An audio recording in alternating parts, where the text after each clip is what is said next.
দেখেন আপনারা যে যাই বলেন না কেন, আমি কিন্তু কিরিম আপার পক্ষে। আমার মনে হয় ওই মহিলাটা আর যাই করুক, কিন্তু সন্তানকে নির্যাতন করতে পারেন না। আমার বিশ্বাস উনি যা কিছু করেছেন শুধুমাত্র ভিডিওতে ভিউজের জন্য করেছেন। মহিলাটা দেখেন একাই কত পরিশ্রম করে, ওনার উপরে ওনার ফ্যামিলির সব দায়িত্ব, ওনার নিজেকে ওনার পরিবারটা চালাতে হয়।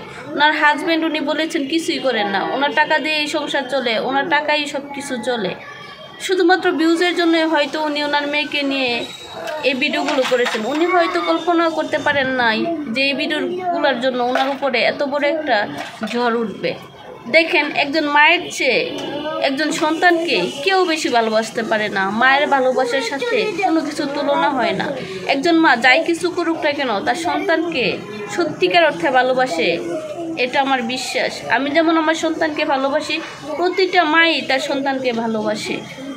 উনি হয়তো ভুল করেছেন, ওনার ভুলের জন্য উনি অনেকবার ক্ষমাও চেয়েছেন, কিন্তু তাকে কেউ ক্ষমা করেনি। লাস্ট পর্যন্ত তাকে জেলে যেতে হয় তার নিজের মেয়ের জন্যই। দেখেন আজকে ওনার মেয়ের একটি কিছু হয়ে যাক, আপনি দেখবেন, আমি দেখব, কেউই দেখবো না, কেউই তখন ওনার পাশে দাঁড়াবো না। তখন ওনাকে ওনার মেয়েকে দেখতে হবে, উনি ওনার মেয়ের পাশে দাঁড়াবে। আমরা শুধু দূর থেকে ওনার দোষ ত্রুটিগুলো খুঁজতে পারবো। আসলে তখন কিন্তু ওনাকে সাহায্যের হাতটুকু বাড়িয়ে দিব না। তাহলে কেন উনি ওনার মতো চলতেছে, উনি ওনার মতো সব কিছু করতেছে, আমরা কেন ওনার মাঝে ওনার লাইফে বাধা হয়ে দাঁড়াবো? উনি যখন বুঝতে পেরেছিলেন ওনার বিরুদ্ধে আইনগত ব্যবস্থা নেওয়া হয়েছে, তখন কিন্তু উনি বারবার এসে ক্ষমা চেয়েছিলেন ভিডিওর মাধ্যমে দেশবাসীর কাছে এবং সকলের কাছে। উনি কান্নাকাটি করে অনেকবার ক্ষমা চাইছেন, কিন্তু ওনাকে ক্ষমা করা হয়নি। লাস্ট পর্যন্ত ওনাকে জেলে যেতে হলো। কিন্তু ওনাকে মনে হয় একবার সুযোগ দেওয়া দরকার ছিল, একবার সুযোগ দিয়ে দেখতে পারতেন। উনি যদি নেক্সট টাইম ওনার মেয়েকে নিয়ে এই সমস্ত ভিডিও আবার করতেন, তাহলে ওনাকে জেলে দিতে পারতেন। যাই হোক, প্রশাসন যা করেছেন জেনে বুঝেই করেছেন, হয়তো ভালোর জন্যই করেছেন, কিন্তু এখন আমার মনে হয় উনি ওনার প্রাপ্য শাস্তিটুকু পেয়েছে।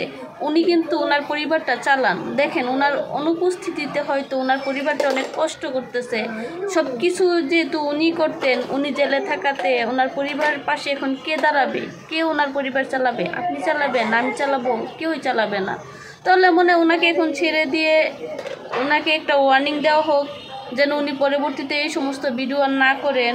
ওনার মেয়েকে নিয়ে উনি যদি স্বাধীনভাবে ভিডিও করতে পারে তাহলে করুক, সমস্যা কী, কিন্তু ওই উল্টাপাল্টা ভিডিও যেন না করে। এখন ওনাকে ছেড়ে দেওয়াটাই মনে হয় ভালো হবে। আমার পক্ষ থেকে অনেক অনেক সমবেদনা রইল কিরিম আপার জন্য এবং তার পরিবারের জন্য। কিরিম আপা যেন জেল থেকে ছাড়া পেয়ে আবার সুন্দরভাবে তার ছেলে মেয়েকে নিয়ে সুন্দর জীবনযাপন করতে পারে, সেই জন্য ওনার জন্য রইল অনেক অনেক দোয়া ও শুভকামনা। সবাই ভালো থাকবেন। আল্লাহ হাফেজ।